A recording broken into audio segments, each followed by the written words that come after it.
Alright, time for a follow-up video. I just did a video on how to take apart the piston, and I decided I'd make a video on how to fill the pen, because I realized that not everybody has used a piston filler before. This may be your first fountain pen. Who knows? So I'm going to start with a sample vial here of diamine or diamine, however you want to pronounce it. I call it diamine, but take your pick. Marine, diamine marine. This is a new ink that somebody gave me a free sample of, which was very kind of them, and I'm really looking forward to it. Well, I already tried it out, but playing with it a little more, but that's beside the point. I'm going to show you how to fill this pen. First thing you want to do, obviously, is uncap it so the nib is exposed. Just set the cap aside because you won't need that. Then take your bottle of ink, whether it be a sample vial, big bottle, whatever. When you're filling it, you want to make sure that the nib is submerged all the way up to the section. Focus for me there, right past that black line, definitely, because if you just stick the tip of the nib in there, you won't get much of a fill at all. So past that black line on there. Okay. First thing you want to do is, and you can see mine kind of has ink residue in it, but that's okay. It's the same ink as this. Start by unscrewing your piston all the way down until it hits the bottom. You don't need to crank it or anything. Then uncap your bottle. Again, mine's a sample vial, and stick it in until it touches. Don't be afraid of getting ink on the section of the pen. It won't kill it. I prefer to hold mine like this. 2 fingers on the bottle and the same fingers gripping the pen, and that's how I grip mine, like that. Then, using my other fingers, I grab the piston knob and turn. And it's going to start sucking ink. Pull it out. And there you go. Your pen is filled. Now you'll notice it's not filled all the way. So there is a fix around that if you want to get more in your pen. What you can do is you're going to have to push the air back out of the pen.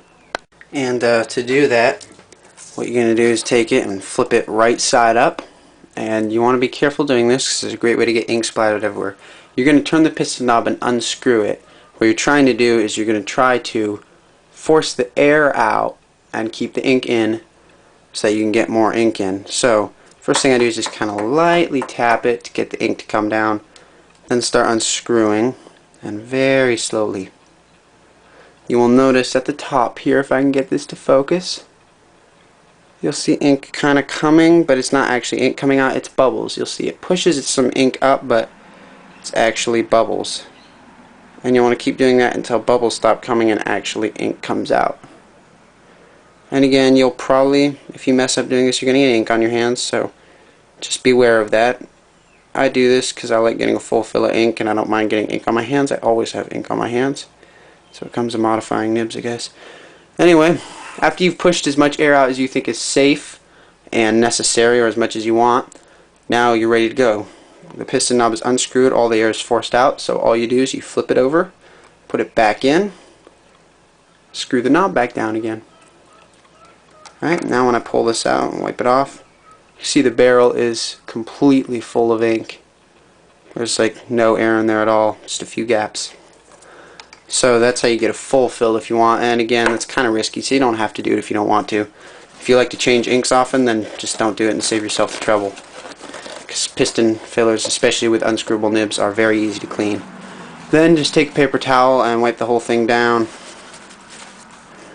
And you can use your fingers or your tongue if you want to, but I wouldn't recommend it.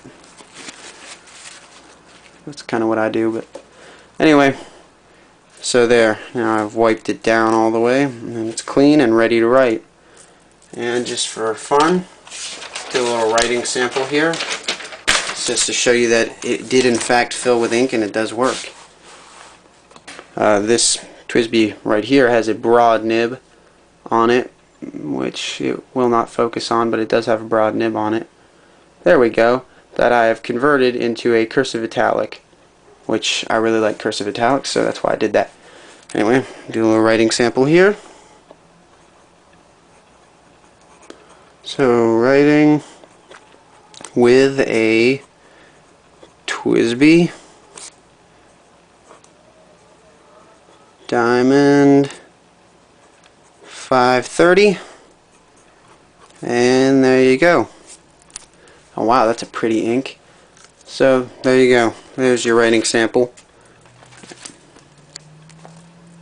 Not a bad cursive italic either, if I do say so myself. I like that color ink too. You can expect to see a review of that Diamond Marine. But anyway, that's how you fill your TWSBI fountain pen. Once again, as with all my videos, I hope that was useful and informative. And I hope that if you were having trouble, this solved your problems. If not, you can always email me. I'd be happy to answer any questions you might have about fountain pens or any fountain pen related things. So yeah, enjoy.